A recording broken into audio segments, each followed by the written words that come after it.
नमस्कार। तेजी से बदलते कारोबार के तौर तरीकों के बीच हम एक नई सीरीज एसएमई एक्सप्रेस ग्रोथ का फंडा सीजन 2 का आगाज कर रहे हैं। आज के इस सेशन में हमें प्रमुख सेंटर्स से इंडस्ट्री लीडर्स ज्वाइन कर रहे हैं। सूरत से Prashant Patel, president federation of Indian micro small and medium enterprises FISME. Ludhiana से Upkar Singh Ahuja, president chamber of industrial and commercial undertakings CICU। और पुणे से मौजूद हैं Prashant Girbani, director general Maratha chamber of commerce, industries and agriculture MCCIA। आप सभी का शुक्रिया, थैंक यू। हम ग्राउंड पर मूड को समझने के साथ माइक्रो स्मॉल मीडियम एंटरप्राइजेस के सामने ग्रोथ के नए मौकों पर मंथन करेंगे। गिरबानी जी, शुरुआत आपसे करते हैं। आप हमें डिमांड सिचुएशन के बारे में बता सकें, क्या उसमें आप कुछ सुधार देख रहे हैं? वहीं कैपेसिटी यूटिलाइजेशन लेवल्स को लेकर आपको कैसा फीडबैक मिल रहा है? सौरभ जी, पिछले 2 साल से हम एक सर्वेक्षण कर रहे हैं, मासिक सर्वेक्षण है ये, जिसमें लगभग 150 से 200 लघु मध्यम उद्यमी शामिल होते हैं। इसमें हम एक सवाल पूछते हैं उनसे कि उनका प्रोडक्शन लेवल क्या है as compared to pre pandemic. अप्रैल 2020 यानी पैंडेमिक का पहला महीना, उसमें प्रोडक्शन लेवल गिरकर 37% हुई थी। पिछले 2 सालों में प्रोडक्शन लेवल्स बढ़ती गई है और अप्रैल 2022 यानी पिछले महीने में प्रोडक्शन लेवल लगभग 95 to 100% तक आ चुकी है। तो हम ये जरूर कह सकते हैं कि MSMEs का पुणे में सर्वेक्षण जो लिया है उससे यह साबित होता है कि प्रोडक्शन लेवल्स प्री पैंडेमिक तक ऑन एन एवरेज पहुंच चुकी है। प्रशांत पटेल जी, सरकार ने स्टील इंडस्ट्री के कुछ रॉ मटेरियल्स पर इंपोर्ट ड्यूटी वेव कर दी है। साथ ही आयरन ओर पर एक्सपोर्ट ड्यूटी में 50% तक का इजाफा किया गया है। इससे MSMEs को काफी राहत मिली है। वहीं प्लास्टिक के मोर्चे पर भी कदम उठाए गए हैं। दरअसल जिस तरह से कॉस्ट ऑफ प्रोडक्शन में पिछले कुछ महीनों में काफी तेजी देखी गई है, वहीं रशिया यूक्रेन कॉन्फ्लिक्ट के कारण भी प्रमुख इंडस्ट्रियल इनपुट्स की कीमतों में बढ़ोतरी हुई है। आप मानते हैं और अब राहत दी गई है? अगर मैं गुजरात की बात करूं, अगर केमिकल इंडस्ट्रीज की बात करूं, तो पिछले महीने से ये महीने में ऑलमोस्ट 50% तक प्रोडक्शन डाउन हुई है। और उस दूसरा इशू ये भी आ रहा है कि जो बैंक लिमिट्स थी MSME के पास, जो फाइनेंस अवेलेबल था, तो ये जो कीमतें बढ़ी है रॉ मटेरियल्स की और बाकी सब चीज़ों की, उसकी वजह से उन लोगों को फाइनेंशियल क्रंच भी आ रहा है। तो वो भी एक इशू अभी इसके चलते हो रहा है। जो माइक्रो स्मॉल यूनिट्स है, मैं लुधियाना की इंडस्ट्री को रिप्रेजेंट करता हूं और हमारे साथ ज़्यादातर जो माइक्रो एंड स्मॉल यूनिट जुड़े हुए हैं। जो एक तो रॉ मटेरियल के फ्रंट पे हमने गवर्नमेंट को रिक्वेस्ट की है कई बार कि जो खास तौर पे जो स्टील की हमारी रेट्स हैं उनको कंट्रोल किया जाए, या स्टील जो मैन्युफैक्चर कंपनीज है उनको ये एडवाइस किया जाए कि जो प्राइसेस हैं उनको इंटरनेशनल प्राइसेस से मैच ना करते हुए अपनी कॉस्ट प्लस प्रॉफिट बेसिस पे सेटल करें। गिरबानी जी, जिस तरह से फोर्थ इंडस्ट्रियल रेवोल्यूशन के कारण मैन्युफैक्चरिंग एक्टिविटीज में काफी डिसरप्शन देखा जा रहा है, आप इसको MSMEs के नजरिए से किस तरह से देख रहे हैं? इंडस्ट्री 4.0 जो है उसे साइबर फिजिकल सिस्टम्स से जाना जाता है। यानी जो मशीन्स हमारी हैं वो मशीन्स अभी डिजिटली कनेक्टेड हैं, तब वो इंडस्ट्री 4.0 हो जाता है। और डिजिटली अगर कनेक्टेड मशीन है, एक आध मशीन फेल होने के पहले आपको बोल देती है कि मेरा टेम्परेचर बढ़ गया है, मेरा यूसेज बढ़ गया है और मैं फेल हो सकती हूं। तो ये एक इंडस्ट्री 4.0 का एक एग्जाम्पल रहा। इंडस्ट्री 4.0 मेरे ख्याल से बहुत बहुत बहुत जरूरी है, बहुत हेल्पफुल है, and all possible companies should get on to industry 4.0 curve. अगर देखा जाए तो पिछले साल 2-3 महीने पहले एक NASSCOM का सर्वेक्षण आया है, उसमें यह जताया गया है कि लगभग $11 बिलियन इतना स्पेंड स्मार्ट मैन्युफैक्चरिंग पे, यानी टेक्नोलॉजी इन मैन्युफैक्चरिंग जैसे इंडस्ट्री 4.0 है उस पर खर्चा हुआ है। $11 बिलियन इंडिया में। उन्होंने ये भी रैंकिंग देखी है कि इंडिया ग्लोबली कहां पर है डिजिटल, जो इंडस्ट्रियल डिजिटलाइजेशन है उसमें। तो इंडिया का रैंक आता है 20th और USA है नंबर 1 रैंक पे। तो इंडिया का रैंक बढ़ना जरूरी है, क्योंकि स्पीड ऑफ अडॉप्शन हमारा बहुत अच्छा है, फिर भी कॉम्प्लेक्सिटीज बहुत है। इंडिया एक डाइवर्स कंट्री है, हमारे जो एमएसएमईज हैं अभी भी काफी इनफॉर्मल हैं, काफी फॉर्मल नहीं हैं, तो इसलिए बहुत कुछ करना अभी भी बाकी है ताकि ये 20th रैंक से हम लेकर टॉप 5 में आ सकें। मेरे ख्याल से 3 चीजें हैं जो ये इंडस्ट्री 4.0 को बूस्ट करेगी। पहली चीज ये है कि ऑन क्लाउड सर्विसेज, एमएसएमईज बहुत बड़ा कैपिटल एक्सपेंडिचर नहीं कर सकती, इसलिए जो सर्विसेज पे एज यू गो बेसिस पे एमएसएमईज को मिलती है वो एमएसएमईज यूज कर लेगी। और वैसे काफी सारे आईओटी या इंडस्ट्री 4.0 सॉल्यूशंस आ रहे हैं मार्केट में, इसलिए वो एक बड़ी बूस्ट रहेगी। दूसरी चीज, ओईएम्स जो हैं, बड़ी कंपनियां हैं, उनका इंडस्ट्री 4.0 सक्सेसफुल होने के लिए सप्लाई चेन में जो वेंडर्स हैं, जो एमएसएमईज हैं, उन्होंने भी टेक्नोलॉजी अडॉप्ट करना जरूरी है। तो ओईएम्स भी ड्राइव करेंगे एमएसएमईज को इंडस्ट्री 4.0 की तरफ। तो यह रहा दूसरा बूस्टर। तीसरा बूस्टर रहेगा 5G का। अगले ही कुछ महीनों में 5G टेक्नोलॉजीज इंडिया में आएगी। उसका बहुत बड़ा फायदा एक इंडस्ट्री 4.0 बड़ी कंपनी और छोटी कंपनियों को भी होगा। तो क्लाउड, ओईएम्स और 5G, ये 3 बूस्टर्स की वजह से इंडस्ट्री 4.0 और भी अच्छी प्रगति होगी और हम जल्दी ही 20th रैंक ग्लोबली जो है हमारा इंडस्ट्रियल डिजिटलाइजेशन में, उससे लगभग टॉप 5 में अगले कुछ सालों में पहुंच जाएंगे। आहूजा साहब, जिस तरह टेक्नोलॉजीज ट्रांसफॉर्म कर रही हैं इंडस्ट्रियल प्रोडक्शन को, आपके यहां पर जो ट्रेडिशनल मैन्युफैक्चरिंग यूनिट्स मौजूद हैं वो कैसे देख रहे हैं इन बदलावों को? देखिए, ये एक मिथ है कि लुधियाना में या पंजाब में ट्रेडिशनल मेथड से प्रोडक्शन होती है, but in last 10 year I think there are lot of changes. तो लोगों ने जितनी भी नई टेक्नोलॉजी है, इनफैक्ट मैं पीछे एक सीएनसी मशीन मैन्युफैक्चर से बात कर रहा था, तो वो कहता है कि हमारी जो मैक्सिमम सेल है नॉर्थ में, पंजाब एरिया में हो रही है।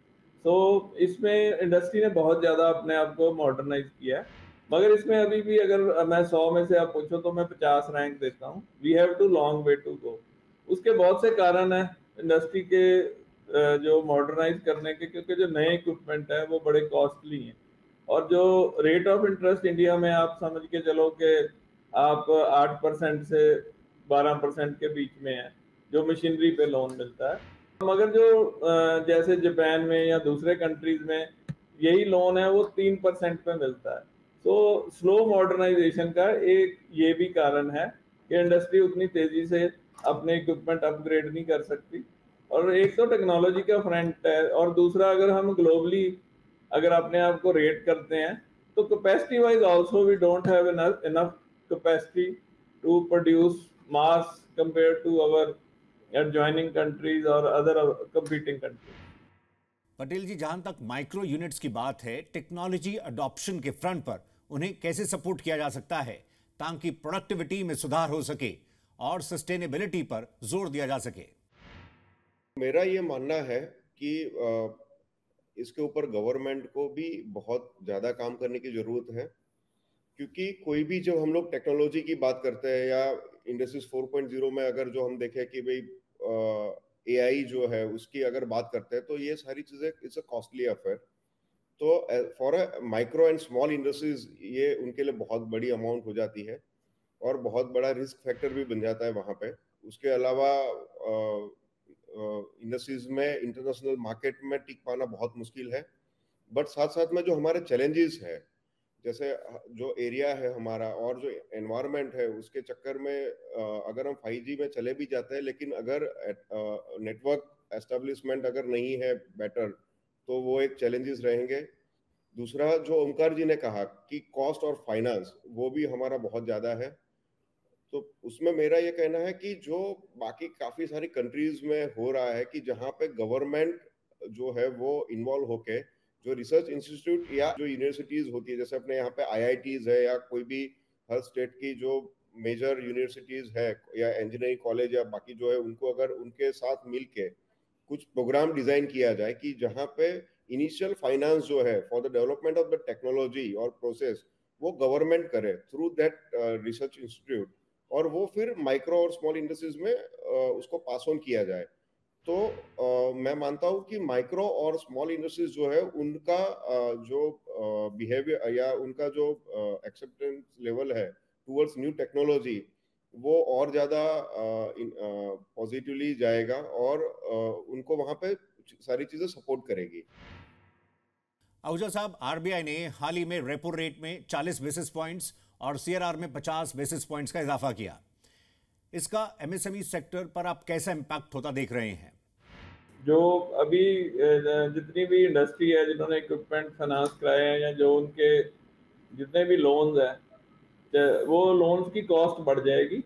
और इसमें जो हम कह रहे हैं कि टेक्नोलॉजी अपग्रेडेशन नहीं हो रही या कैपेसिटी बिल्डिंग इंडस्ट्री में कम हो रही है, ये और इफेक्ट करेगी।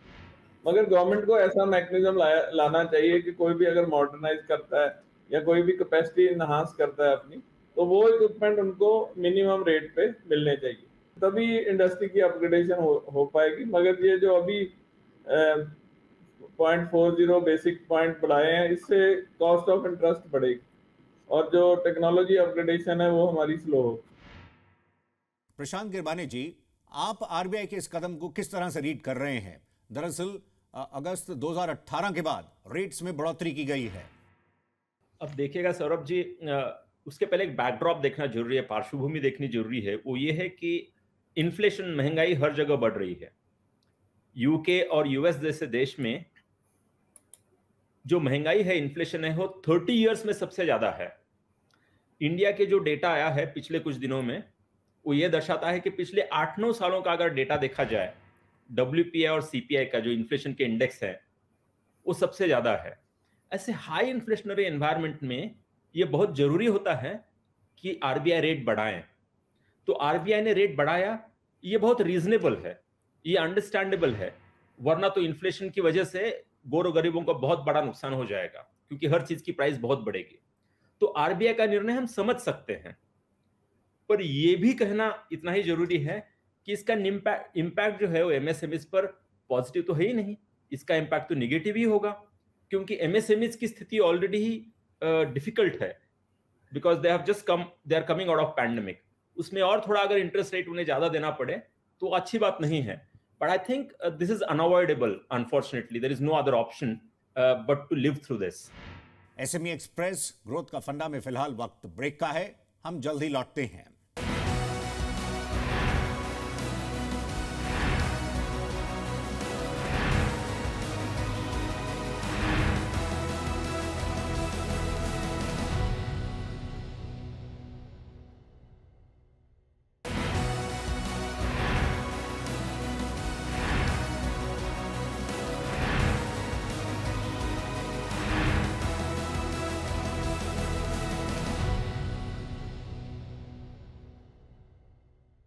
Welcome back. आप देख रहे हैं एसएमई एक्सप्रेस ग्रोथ का फंडा। हमारे साथ आज सूरत, लुधियाना और पुणे से एमएसएमई लीडर्स मौजूद हैं। आइए चर्चा को आगे बढ़ाते हैं। पटेल साहब, फिस्मी डिजिटल लेंडिंग प्लेटफॉर्म क्रिएट कर रहा है जिसके तहत 25 लाख तक कोलैटरल फ्री कैपिटल एमएसएमईज को मुहैया कराई जाएगी। जैसे हम देखते हैं स्मॉल एंटरप्रेन्योर्स के लिए कोलैटरल अरेंज करना मुश्किल रहता है, तो क्या ये एक ओवरड्राफ्ट फैसिलिटी की तरह काम करेगी? Yes, definitely. एक्चुअली हम लोगों ने जब आरबीआई के साथ मिलके एक सर्वे किया तो उसमें हम लोगों को पता चला कि इंडिया में ओनली 10% एमएसएमई जो है वो बैंकिंग थ्रू फाइनेंस चैनल में है। सो रेस्ट 90% जो है माइक्रो मेनली, उसमें वो उन लोगों का जो फाइनेंस सोर्स है वो आइदर रिलेटिव्स और फ्रेंड्स और वहाँ से है। तो अगर उनको कुछ भी करना है, कुछ काम करना है या कुछ एक्सपांशन करना है तो उनके लिए वो एक इशू था। अभी प्रॉब्लम ये है कि अगर वो लोग बैंक के पास जाते हैं या कोई भी फाइनेंशियल इंस्टीट्यूट्स के पास जाते हैं तो they required some collateral facilities, जो जनरली माइक्रो और स्मॉल इंडस्ट्रीज के पास डिफिकल्ट होती है, मतलब वो लेवल तक। तो इसलिए हम लोगों ने इकारो के साथ मिलके ये एक प्रोडक्ट ये किया कि जहाँ पे इकारो जो है वो जो भी बैंक्स है, एनबीएफसीज है, उसको गारंटी या श्योरिटी देगा और उसके सामने हम लोग जो भी माइक्रो और मीडियम स्केल्स जो भी है, small scale industries up to 25 lakh rupees, उसको वहां से वो प्लेटफॉर्म के थ्रू फाइनेंस हो जाएगा। तो यहाँ पे वो लोग उसको ओडी लिमिट के हिसाब से या सीसी लिमिट के हिसाब से भी चेक देख सकते हैं कि जब उनको अगर कहीं फॉर शॉर्ट टर्म टाइम, जैसे अगर मंथ एंड है, मतलब फर्स्ट वीक ऑफ मंथ है, जीएसटी का पेमेंट करना है और उसी टाइम पे उनके पास फाइनेंस का थोड़ा इश्यू है, तो they can use this facility और वो वहां पे वो करके जब उनका पेमेंट आए तो यहाँ पे वो उसको फुलफिल कर सकते हैं। तो उस हिसाब से ये माइक्रो इंडस्ट्रीज के लिए सबसे ज्यादा बेनिफिशियली होगा। अब हम आपसे फाइनल कमेंट्स लेना चाहेंगे। गिरबाने जी, सप्लाई चेन्स में काफी डिस्ट्रप्शन देखा गया है। फिलहाल उद्यमियों के सामने कई तरह की अपॉर्चुनिटीज भी मौजूद हैं। ऐसे में वो कैसी स्ट्रैटेजीज पर काम करें, आप क्या कहेंगे? देखिएगा, आजकल एक फ्रेज बहुत आम तौर पे इंडस्ट्रियलिस्ट उसका जिक्र कर रहे हैं, वो है कि सप्लाई चेन्स जो हैं उन्हें स्ट्रेंथन करें। ठीक है, तब सप्लाई चेन स्ट्रेंथन इसलिए करना चाहते हैं कि जो इंडिया चाइना हो गया, यूएस चाइना हुआ था उसके पहले, अभी रशिया यूक्रेन चल रहा है, अलग अलग लेवल के ये किस्से हैं, पर हर एक कॉन्फ्लिक्ट जो है उसका इंपैक्ट आ रहा है सप्लाई चेन पर। इसलिए सप्लाई चेन स्ट्रेंथन करने बहुत जरूरी है। इंडिया को एक्सपोर्ट्स बढ़ाने के लिए ग्लोबल वैल्यू चेन्स में जाना जरूरी है, क्योंकि आजकल कोई भी एक चीज जो है 10, 15, 20, 50 अलग अलग देशों में बनती हैं, उसके पुर्जे और एक जगह पर आकर असेंबल होते हैं। तो इसलिए जो वैल्यू चेन है वो ग्लोबल है, उसमें हमें पार्टिसिपेट करना जरूरी है। अगर इंडिया को उसमें पार्टिसिपेट करना है तो ये बहुत बहुत अच्छी अपॉर्चुनिटी है, क्योंकि लोग, जो इंटरनेशनल कम्युनिटी है, वो चाइना प्लस मॉडल अडॉप्ट करना चाहती है, कर रही है, इंडिया की तरफ बहुत पॉजिटिवली देख रही है। सभी देशों में इंडिया का ग्रोथ बड़े देशों में सबसे ज्यादा है इस साल और रहेगा अगले साल। अब इन सिचुएशंस में ग्लोबल वैल्यू चेन्स पे फोकस करना जरूरी है। तो करना क्या चाहिए? सरकार के लिए एक रिक्वेस्ट है और एमएसएमईज के लिए एक सजेशन है।